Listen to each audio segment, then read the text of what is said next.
de estar y de gozar con Cristo 1000 años en ese lugar. Amén, reinando con Cristo.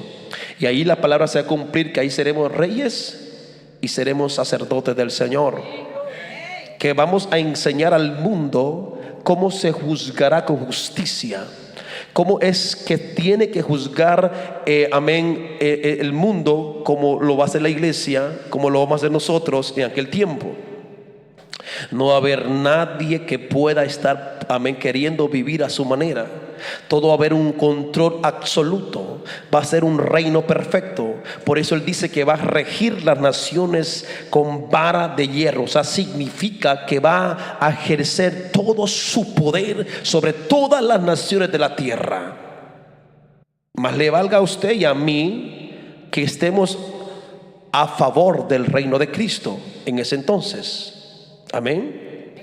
Mas nos valga a nosotros que peleemos esta batalla hasta el final y alcancemos este premio glorioso de poder, ser ese pueblo que escape o que se vaya con Cristo en el arrebatamiento, o que si morimos con Cristo, como dice la palabra del Señor, eso es ganancia para el que ha creído en Jesucristo. Amén. Que no es una pérdida el morir en Cristo, sino es una ganancia absoluta, que cuando usted muera en Cristo, ahí lo habrá ganado todo. Pero ahora estamos en esta batalla. Seguimos peleando, luchando, seguimos perfeccionando, seguimos luchando con esta naturaleza pecaminosa, seguimos, batallando con esta carne. Pero aquel día, cuando ya venzamos, o cuando ya partamos de esta vida, ya no tendremos este problema, porque ya tendremos el cuerpo incorruptible de gloria y de poder. A su nombre, a su nombre. Entonces esto significa que el Padre le dio toda autoridad sobre todos y sobre todas las cosas a Jesús de Nazaret.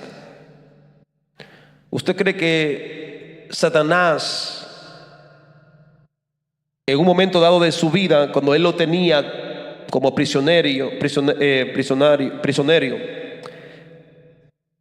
o preso, prisionero, gracias, en esa celda de oscuridad y de maldad, ¿usted cree que Satanás lo quería soltar a usted y a mí? De ninguna manera. Él no quiere que no se escape nadie de los que están en su poder. Pero cuando Jesús, elige a alguien, es porque Él lo va a darle, lo va a libertar, lo va a traer a su reino. Él le va a preservar para que alcance la salvación a través de Cristo. Como dice la palabra, no me elegisteis vosotros a mí, sino que yo os elegí a vosotros. O sea que aquí está usted no porque le plació venir, sin antes Cristo antes que Él haya elegido su vida para que sea su discípulo, para que sea su siervo y esté glorificando el nombre de Jesús en este lugar. Ahora, esto es importante saber, amados hermanos, que cuando hablamos de que Cristo tiene toda potestad en este momento, quizás usted puede decir, pero estamos en un mundo donde vemos que la iglesia, en vez de ser una iglesia de poder, una iglesia, de influencia, que se meta en el mundo y que el mundo sea transformado por la iglesia, no vemos eso, vemos lo contrario. Entonces vemos que esto no quiere decir que el Señor no tenga ese poder y esa potestad. Jesús tiene esa potestad y ese poder absoluto, pero en el tiempo de su venida, en su segunda venida, va a exponer ese poder, esa autoridad suprema que el Padre le dio. Pero ahora usted y yo es quien tenemos que buscar y apoyarnos para que ese poder se mantenga en nosotros, porque solamente a través del Espíritu Santo que mora en el creyente puede experimentar ese poder.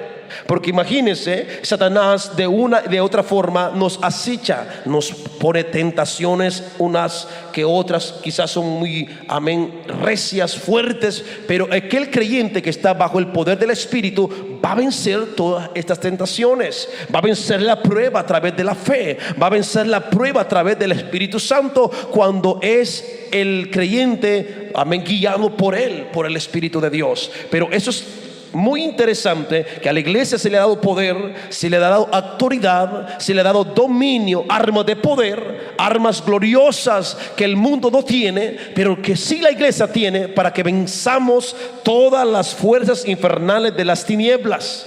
Por eso el creyente que no se somete a Cristo es propenso a que el enemigo lo vuelva a sacar del camino y lo conduzca otra vez al camino del error. Y eso es lo que queremos, que usted mantenga su postura de fe y de entrega total al Señor, que no se amedrente por lo que pueda estar viviendo, que no se amedrente por las ocasiones o las circunstancias que vienen a nuestra vida para querernos hacer menguar en el Señor. Jesús nos dio poder y autoridad para que podamos vencer así como Él venció. Usted y yo venceremos en su nombre, a su nombre.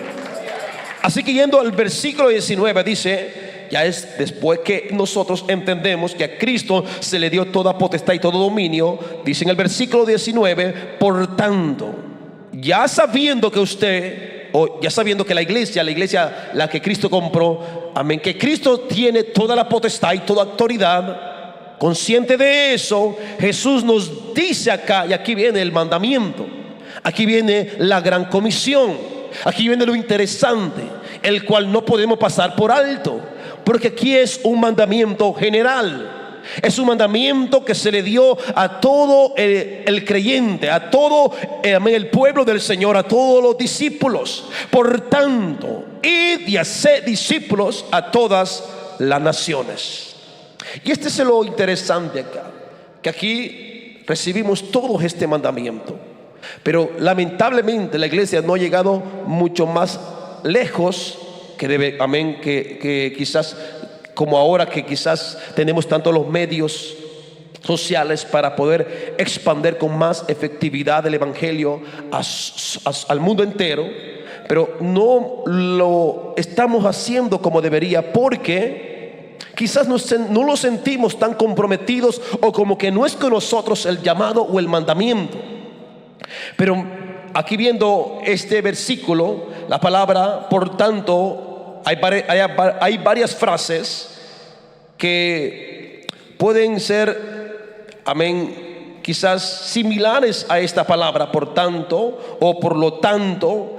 Podemos decir que se introduce como una conclusión lógica o una consecuencia de algo que ya se ha dicho o ya se ha establecido. Por tanto, o sea, es como un afirmativo de lo que está exponiendo nuevamente el que está hablando de tal manera. Aquí el Señor está diciendo, por tanto, a su nombre, por tanto, no es simplemente una palabra de transición, sino que tiene un significado profundo dentro del contexto teológico y práctico. O sea, que no solamente en la teología bíblica podemos sentir ese compromiso, sino que hasta que no llevemos este mandamiento a la práctica, no podremos satisfacer, amén, la demanda que tenemos de Cristo a la predicación del evangelio. El evangelio se requiere predicar. El evangelio se requiere exponer al mundo entero. Pero por eso Él dice, por tanto, id. Este es el mandamiento, esta es la comisión que usted y yo tenemos, que no está centrado solamente en los ministros, amén, quizás pastores, los evangelistas o los profetas, maestros, los apóstoles, misioneros, etcétera, sino que está centrada en todo el cuerpo, en toda la iglesia. Aunque usted no tenga quizás un certificado de un estudio, o que quizás no es una persona preparada en la palabra, tiene la responsabilidad, con su poco conocimiento, de hablarle a más de alguna persona de quién es Cristo, ¿Qué es lo que Cristo vino a hacer a esta tierra? ¿Cuál fue su función? ¿Cuál fue su ministerio? ¿Cuál es el propósito de la cruz? Amén. ¿Por qué Jesús murió en ese lugar? ¿Por qué Jesús tuvo que padecer y morir en esa cruz? ¿Cuál fue el propósito? No fue solamente porque los romanos se les plació matarlo y asesinarlo y ahí quedar, amén, el sacrificio como que impune o como que nada sucedió. No, Jesús se entregó amén, a sí mismo. Nadie le quitó la vida. Él la entregó para salvar al mundo entero del pecado y de la muerte y de la condenación eterna que tenía por paga el ser humano. Por eso tenemos que saber que Jesús, al decir por tanto id, nos está mandando que vayamos a hablar del evangelio, a hablar de Cristo a toda criatura a su nombre. Tremendo. Cuando entendemos esto, ya no vamos a caminar de una forma desinteresada en el evangelio. Caminaremos, amén, con propósitos. Buscaremos oportunidades en el camino, porque muchas veces podemos estar con alguien y no somos capaces de hablarle de Cristo. Podemos tener al frente una persona inconversa y no poder, imagínense, y no tratar ni poder hablarle de Jesús. Ahí hay un problema, porque aún usted no ha entendido, amén, si en verdad usted es un discípulo de Cristo o no. El discípulo, amén, se somete a su maestro. El discípulo se somete a su Señor. Yo, usted, todos nosotros somos discípulos ¿de quién? De Cristo. Y nos debemos a Él. Nos debemos a sus ordenanzas, a sus mandamientos, a sus principios que no podemos pasarlo por alto. Así que esta palabra, mis amados hermanos, por lo tanto no es simplemente una palabra de transición, sino que tiene un significado profundo dentro del contexto teológico y práctico. A menudo se utiliza para conectar la doctrina que se cree o una práctica de lo que se hace. Por ejemplo, amén, por ejemplo, cuando el bautismo es una práctica que el Señor nos ha mandado a hacer, o también como la Santa Cena. Es un principio que no lo podemos ignorar, no lo podemos evadir. Ya tenemos que saber de que son principios establecidos por el mismo Señor para que usted y yo los podamos cumplir, porque es un mandamiento o es un mandato o es un principio que el Señor nos ha dejado como iglesia, y al hacer damos por sentado que estamos a la merced, estamos al servicio, estamos sometidos, estamos sujetos a la persona de Cristo para poder testificar o testiguar de que somos su iglesia amada, la cual se ha entregado a Cristo sin reserva alguna. Así que la palabra, por tanto, id, es un verbo de ir, como que nos manda el Señor a hacer tal función, a hacer tal mandato, a hacer tal recomendación. La frase id y hacer discípulos, amén, significa un mandato directo de Jesús a sus discípulos para que salgan y compartan su mensaje a todas las naciones. Si yo le hago una pregunta a usted, ¿cuántas personas usted ha evangelizado? ¿Se ha propuesto a poder evangelizar personas que se le cruzan en su camino? ¿O se ha propuesto a evangelizar a sus vecinos? ¿Se ha propuesto a poderles hablar a sus compañeros del evangelio? Porque cuando entendimos este mandamiento, nos damos por entendido, nos estamos dando por entendido de que no tenemos otra opción. Es un mandato, es un mandamiento, y tenemos que responder a este mandamiento. Es como, por ejemplo, o no comparándolo, pero recuerdo cuando vino el COVID y sacaron las vacunas y comenzaron a dar ciertas ordenanzas, que el que quisiera viajar, el que no tuviese la vacuna no podía viajar. Era requerido que la persona se inyectase, se vacunase para poder viajar a otro país. Los que venían a este país tenían que tener la vacuna, hacer el certificado. Aunque no quisieran, tenían que ponérsela si querían venir a este país, o viceversa, los que querían salir del país tenían que vacunarse. El gobierno dio esta ley. Era una ley que toda aquella persona que quería viajar de un país a otro tenía que vacunarse. Y aquí vemos que esto está más por encima de una autoridad de gobierno. Aquí está hablando aquel que se le dio todo dominio, no un gobierno en sí, porque los gobiernos pueden terminar, pueden dejar de existir, pero a este que se le dio todo poder y a potestad y autoridad, amén, tanto en los cielos como en la tierra, estamos hablando de un peso pesado. Estamos hablando que es aquel poderoso que tiene la potestad y el poder de dar vida y de quitar vida. Aquel que tiene la autoridad de darle, amén, salvación o también darle condenación. Entonces tenemos que saber de que a este Cristo de poder es que nos debemos, y tenemos que, si lo hemos reconocido como Señor, someternos a su señorío. Por ejemplo, el que dice que Jesús es su Señor, ¿qué implica eso? Implica que el hombre, o que como nosotros creyentes somos siervos del Señor, Él es nuestro Señor, y significa que el Señor está sobre encima de nosotros para darnos toda, amén, responsabilidad, para que podamos cumplir las ordenanzas que el Señor nos ha dado. Nos demanda el Señor hacer tales cosas. ¿Con qué objetivo? Con que lo cumplamos, porque Él es el Señor, y el Señor manda a su iglesia. No la iglesia manda al Señor, sino que Jesús manda a su iglesia, manda a sus siervos. O sea que aquí no nos escapamos nadie. Todos tenemos la responsabilidad de anunciar el evangelio a toda criatura.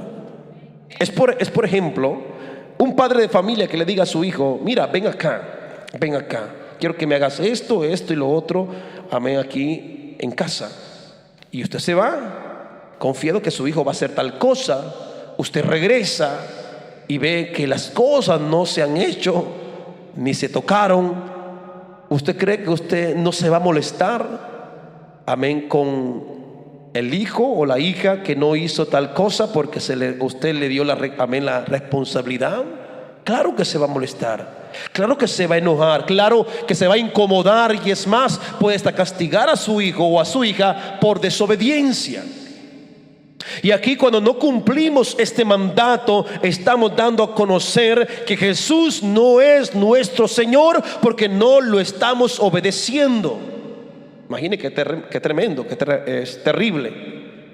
Por eso usted tenga la certeza y la sagacidad de que cuando el Señor le presente a alguien inconverso, es una señal contundente que el Señor le está poniendo a esta persona para que usted le pueda hablar del Señor a esta persona.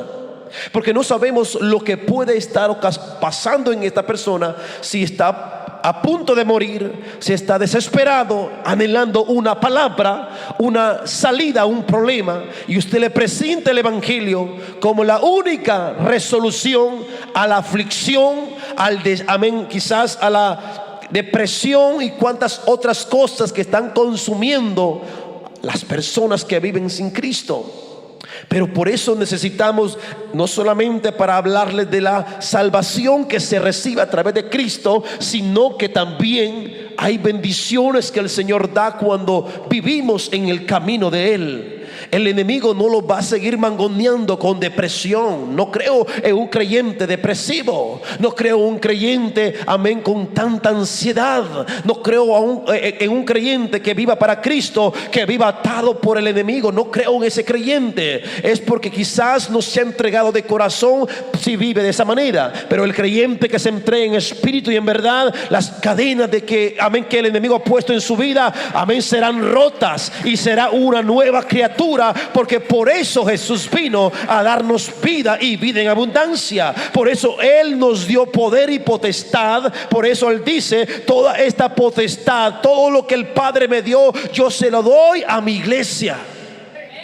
Amén. La iglesia tiene esta autoridad. Lo que pasa es que no sabemos usar, o muchas veces no hemos entendido en dónde estamos parados como iglesia. Si pudiéramos comprender qué es lo que Cristo le ha dado a su pueblo, a su iglesia, no estuviéramos quizás muchas veces, amén, afligidos, depresivos, amén, cabizbajos, desanimados. ¿Por qué? Porque eso es lo que el enemigo quiere poner en el corazón de la iglesia, amén, que no ha entendido que se nos dio poder, o que el enemigo toma ventaja de la ignorancia que podamos tener hacia la palabra del Señor. Pero cuando usted tiene conocimiento, amén, de que es ya hijo y no bastardo, cuando la iglesia tiene conocimiento que es la novia de Cristo, cuando la iglesia tiene el conocimiento que se nos dio poder y autoridad, no estaremos siendo mangoneados por el enemigo, porque tendremos, amén, esa amplitud de conocimiento que se nos dio poder y autoridad.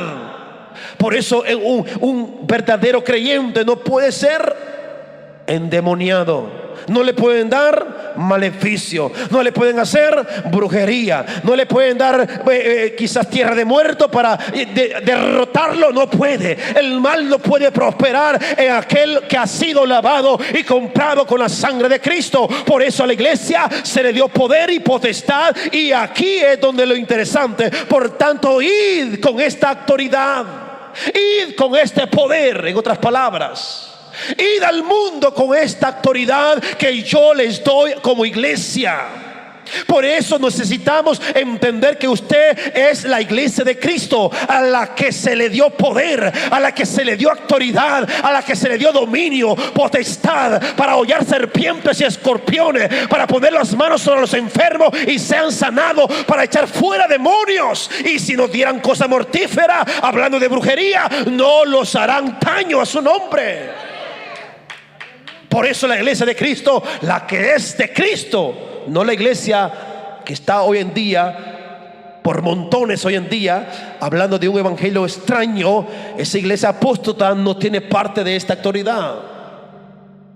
Esta autoridad solo se le dio a la iglesia que está consciente que tenemos el poder de Cristo a través del Espíritu Santo de Dios.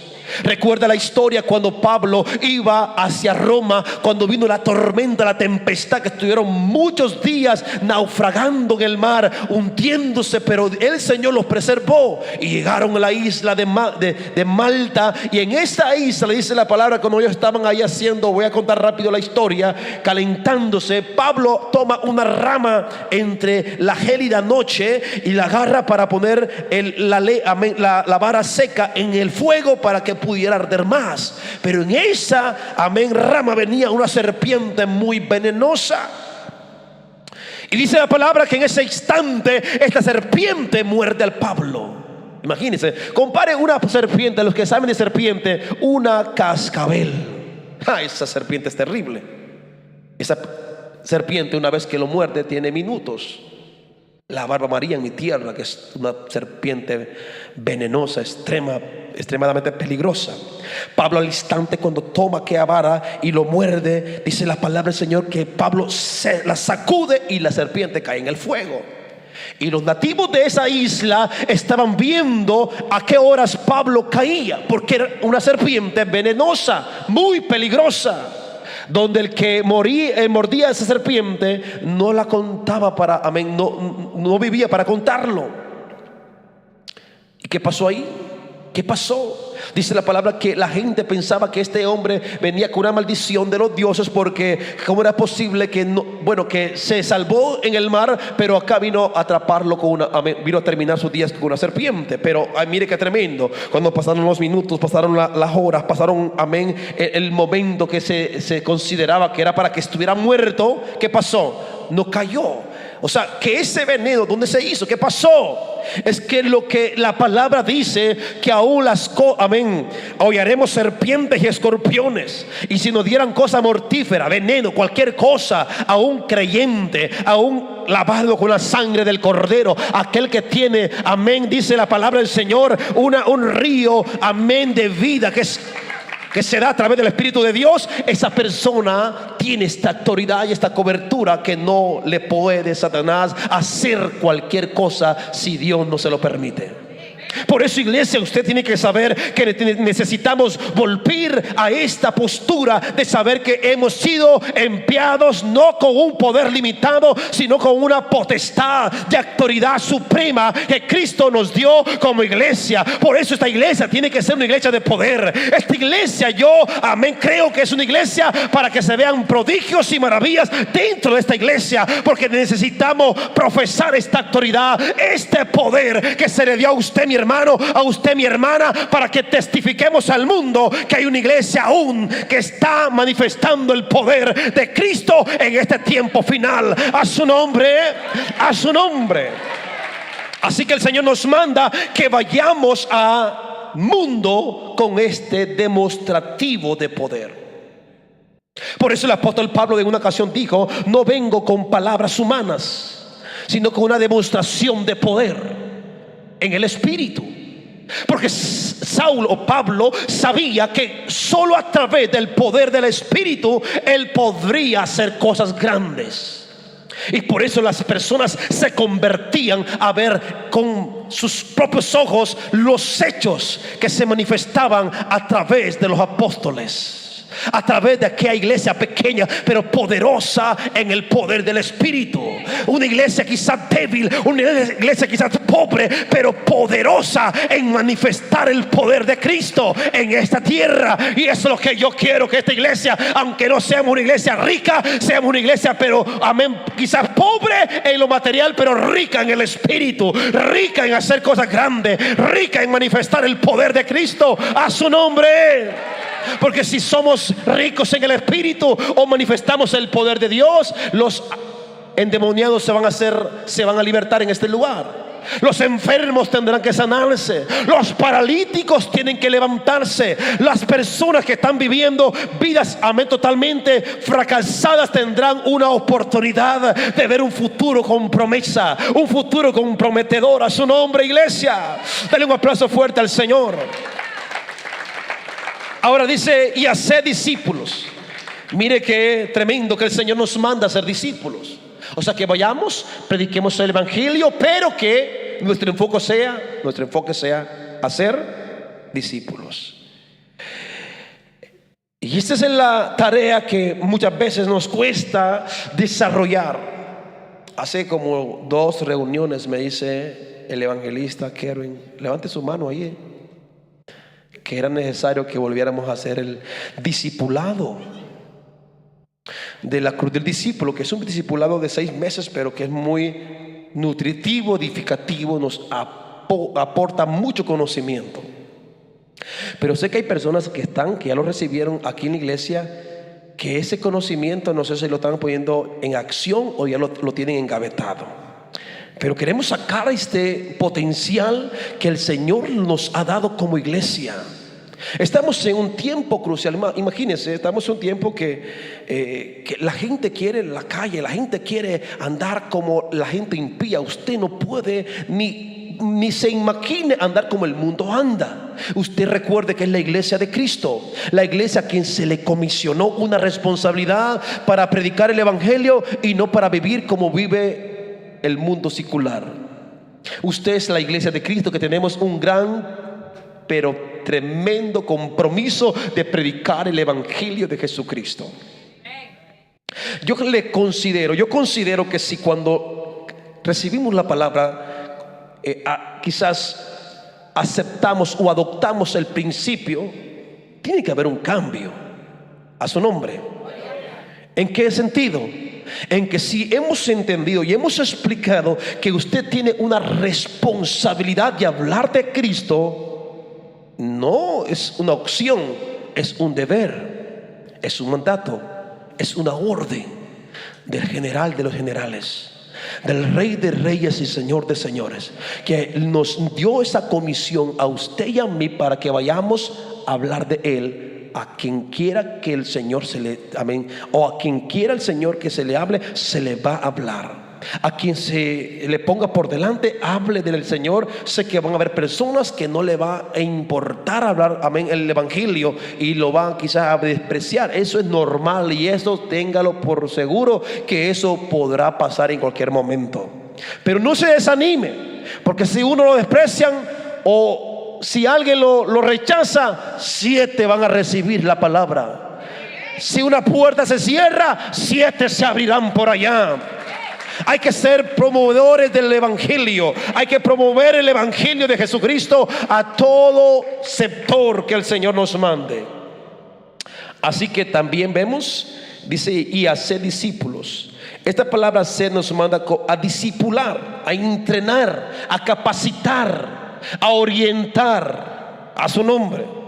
Hacer está hablando, es una palabra imperativa que nos manda a operar en ese lenguaje de responsabilidad, de funcionar de acuerdo a su asignación.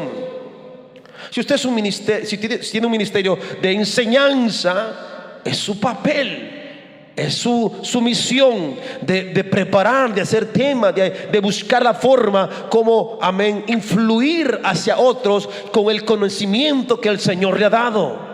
Y no quedarse ahí apagado. Si me da el pastor la oportunidad, enseño, y si no, no, porque esto es así. No, mi hermano, usted saliendo de esa puerta, usted puede ser el predicador, amén, ambulante más poderoso del mundo, si usted se propone. Pero yo no lo voy a parar. Si yo lo veo predicando en cada, amén, rincón, o en cada bloque por ahí, o en la Broadway, o en cualquier otro sitio, yo me voy a gozar, yo me lo voy a poner al para apoyarlo, porque eso es lo que el Señor nos ha mandado, que vayamos y llevemos el mensaje de la luz a su nombre.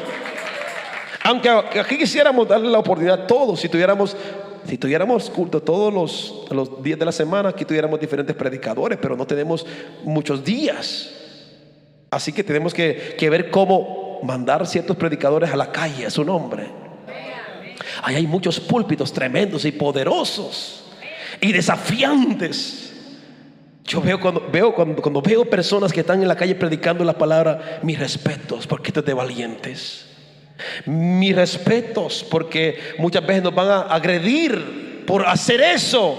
Pero eso es una bendición. Bienaventurado, dice la palabra, que por mi causa o vituperen, o persigan, o maltraten. Bienaventurados somos. ¿Por qué? Porque tenemos esta bendición, que aquel día el Señor nos va a recompensar.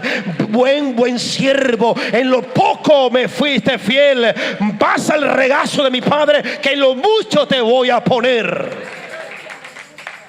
Ay, los que estamos sentados todo el tiempo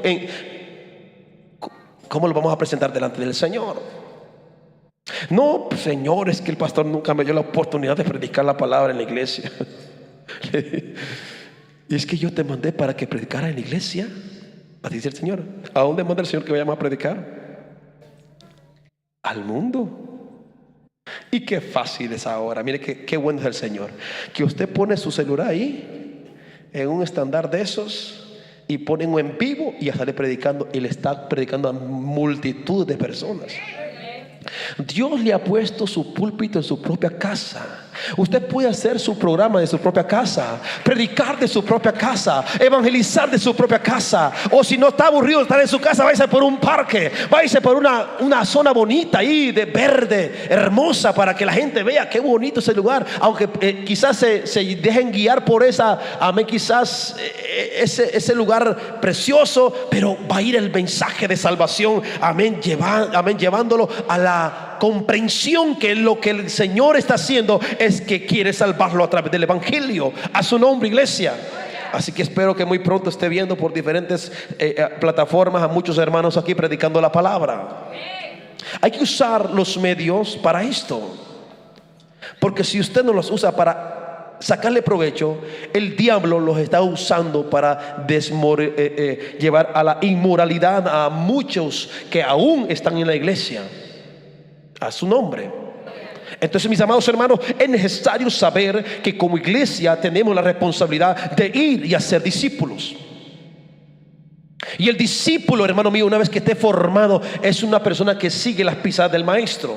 El discípulo es aquella persona que se deja orientar, guiar, y que se le permite establecer principios como un estilo nuevo de vivir. El discípulo comienza a cambiar los valores que traía del mundo por los principios del reino, y comienza el discípulo a modelar la postura de fe, la postura de amor de Cristo, y comenzamos a ser ese cuerpo glorioso, activo, lleno de vida, y llevando la luz del evangelio hacia otras personas. Por tanto, y hacer discípulos. Los discípulos, vuelvo a decir, son aquellas personas que se dejan instruir, se dejan orientar, se dejan capacitar, se dejan modelar el carácter de Cristo.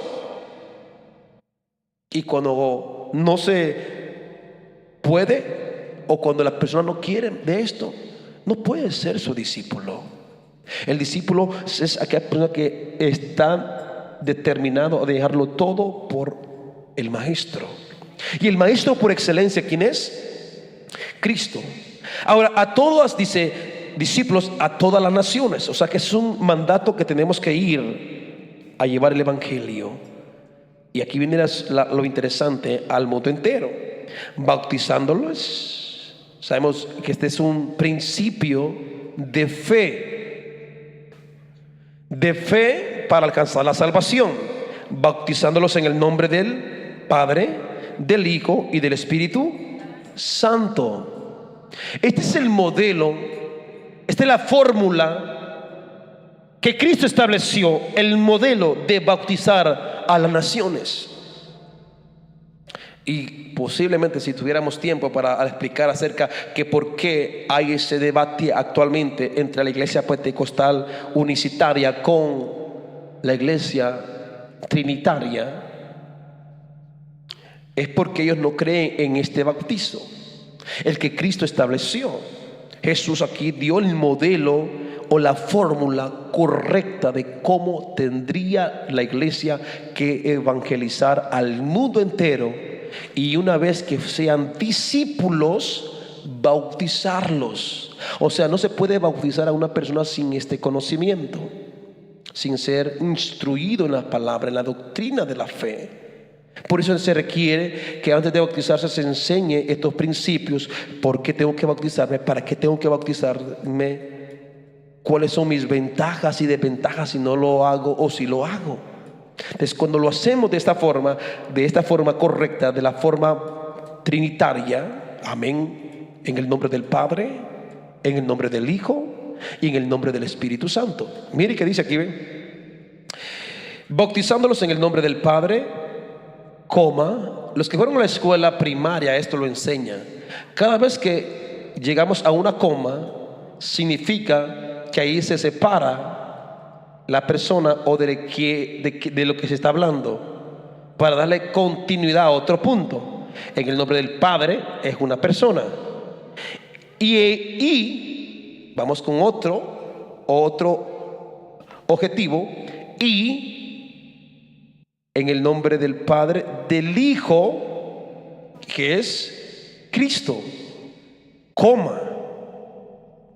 Llevan dos comas: Padre, separando al Padre a un lado, al Hijo, coma, a otro lado, y al Espíritu Santo. Imagínense que aún en el Espíritu Santo, en el Hijo, hay una coma, y del Espíritu Santo.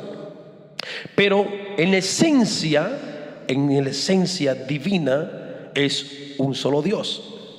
Es tres, son tres unidades, pero en una unidad compuesta. Unidad compuesta de tres, pero en una esencia divina es uno. Es una persona divina que compone la deidad de Dios, Padre, Hijo y Espíritu. Es un solo Dios en su unidad de perfección. Pero cuando hablamos de estos temas, necesitamos mucho tiempo para poder exponer con mayor quizás información, para poderles enseñar por qué hay tanta confusión en que muchos no creen que Dios es un Dios trinitario. Se dicen que porque no está la palabra Trinidad. Pero si uno dice, eso no le quita la esencia de lo que es. Si está o no está la palabra, eso no determina o no quiere decir que no sea así, porque es un Dios que se ha manifestado en la historia de diferentes maneras. El Padre, el Creador, el Hijo que redime y el Espíritu Santo que santifica las cosas. Él lo está santificando a través de su palabra a su iglesia en este tiempo. Amén. Ahora, enseñándoles que guarden todas las cosas que os he mandado. Y aquí yo estoy con vosotros todos los días hasta el fin del mundo. Me quedo con esto, enseñándoles que guarden todas las cosas. El mandato del Señor es que enseñemos los principios, las ordenanzas, los mandamientos que el Señor estableció en su doctrina, que tendrían que ser enseñados.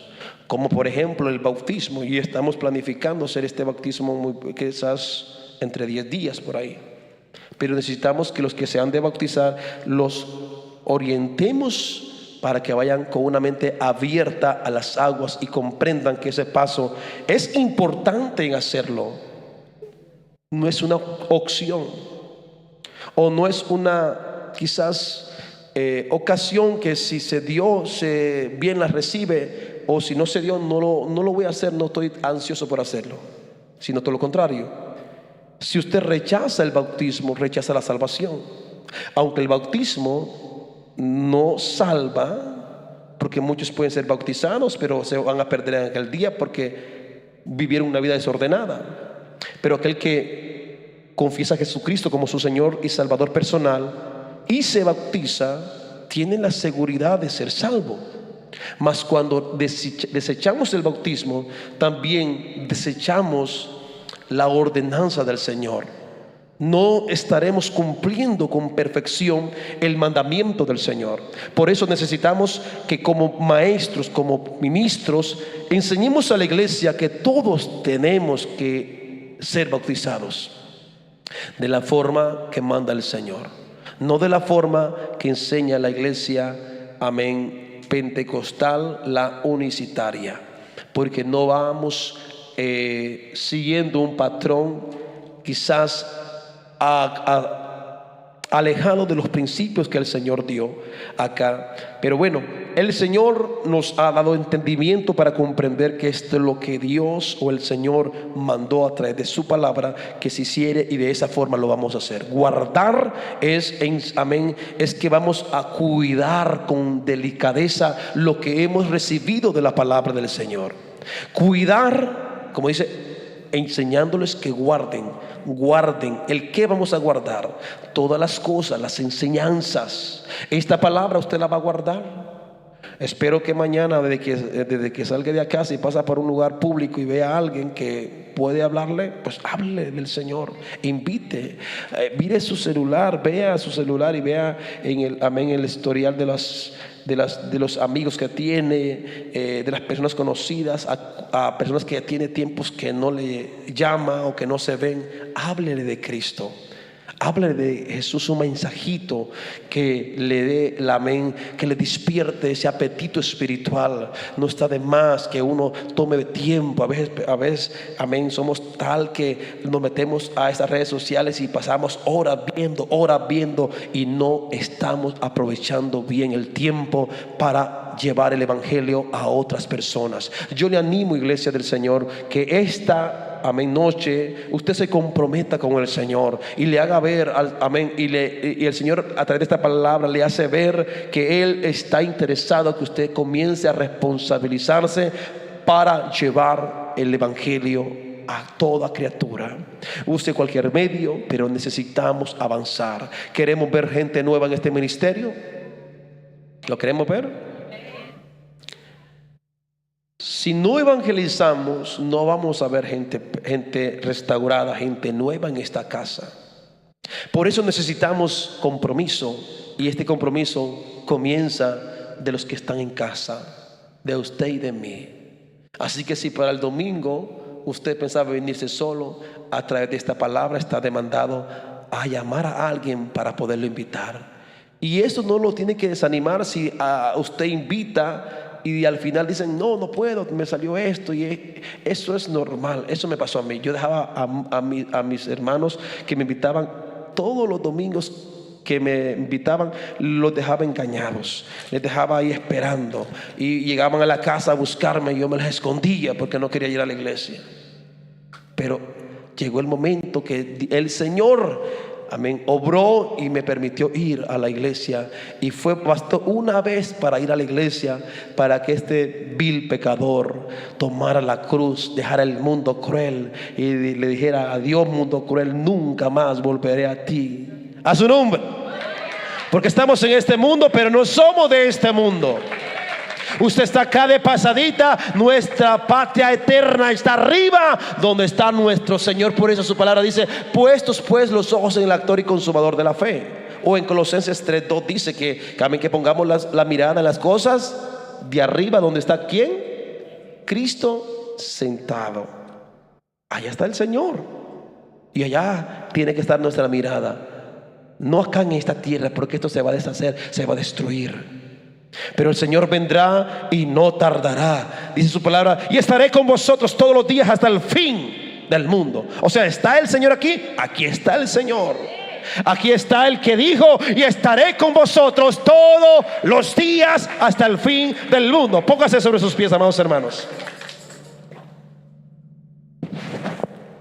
Gloria al Señor. Vamos a hacer una oración. Solamente quiero aprovechar este momento. Si hay alguna persona que vino enferma, que vino desanimada, levante su mano. Levante su mano y estaremos orando por usted.